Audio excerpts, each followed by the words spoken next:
bonjour, je m'appelle Clément Le Bourgeois, je suis architecte associé pour l'agence Tectonic, architecte et ingénieur. Donc on est sur le collège Maryse-Bastier. Le collège Maryse-Bastier qui a été construit, c'est un collège existant, qui a été construit dans les années 70 et sur des modules préfabriqués. Un bâtiment assez typique de son époque, rationaliste, très tramé, très ordonné. Donc on est parti sur cette base-là, mais avec une demande de la maîtrise d'ouvrage pour agrandir les locaux, avoir des salles supplémentaires et surtout améliorer la fonctionnalité du bâtiment. Le bâtiment il a été conçu en 3 phases. La première phase concernait la construction du bâtiment neuf, le bâtiment restauration. Pour rappel, le bâtiment existant avait une restauration mais qui était disposée en étages, donc avec de gros problèmes fonctionnels.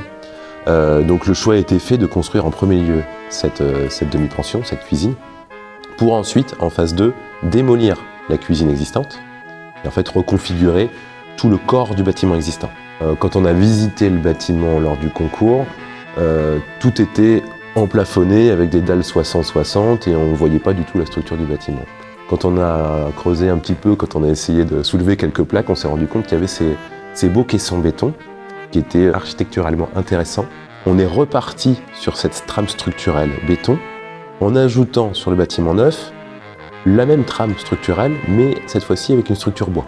On a aussi surélevé le bâtiment. Donc en plus de l'extension qui a été disposée à l'est, il y a eu tout un étage neuf, en structure bois aussi, qui a été disposé sur le bâtiment existant. Sur l'espace central, on a voulu vraiment décloisonner tout le bâtiment existant et avoir au niveau fonctionnel un axe nord-sud qui a une séquence très claire entre le parvis public, la cour de récréation, le préau, le hall, où on est à l'heure actuelle, jusqu'au CCC. Et on a comme ça un fonctionnement très lisible, assez large, lumineux, qui permet en tout cas aux usagers, à tous les collégiens, de se repérer facilement dans le bâtiment. Et on a essayé, dans toute notre démarche, de garder la trace du bâtiment existant.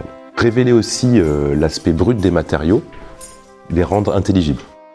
Philippe Gouget, gérant de la société ALD Construction Bois, qui est intervenu en groupement d'entreprises ALD Marié sur ce chantier du Collège Bastier. Une première tranche de travaux la première année qui a consisté à un agrandissement pour toute la partie accueil, restauration et d'autres services, et quelques salles de cours. Cette deuxième tranche, donc une partie reprise des murs mentaux, ce qu'on appelle le FOM, avec l'isolation laine de bois, revêtement zinc, la continuité des casquettes côté sud et côté entrée là, pour ombrager toutes les façades, cette continuité de casquettes, et puis une partie qui est en surélévation, on va dire, d'un niveau supplémentaire au-dessus de l'existant. Pas été facile parce que là, il faut reprendre un petit peu précisément tous les codes de l'existant.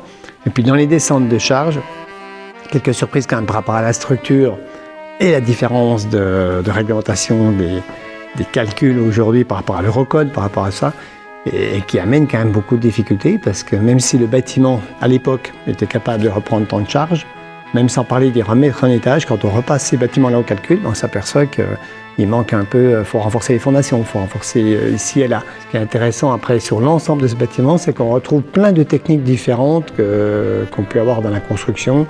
Ça va du mur bois, du mur manteau, du mur rideau. Moi je défends toujours aussi, ce qui est très intéressant, c'est ces poteaux structurels qui portent aussi le mur rideau, le panneau de verre. Donc il y a une économie quand même, il y a du sens à tout ça. Et puis on voit le résultat et surprenant aussi de cette partie béton qui apparaît, qui a été remis même en valeur puisqu'elle était beaucoup cachée par le passé. Et ce contexte entre la partie neuve et la partie existante qui réapparaît ici et là, montre bien toute la trace et puis la vie de ces bâtiments. Et le plus dur dans ce type de chantier, je pense, pour la maîtrise d'œuvre, c'est l'enchaînement, l'enchevêtrement, on va dire, de tous ces corps d'État qui viennent s'impliquer les uns dans les autres. Et là, quand on vient sur cette partie rénovation, c'est beaucoup plus difficile à maîtriser que sur la partie neuve.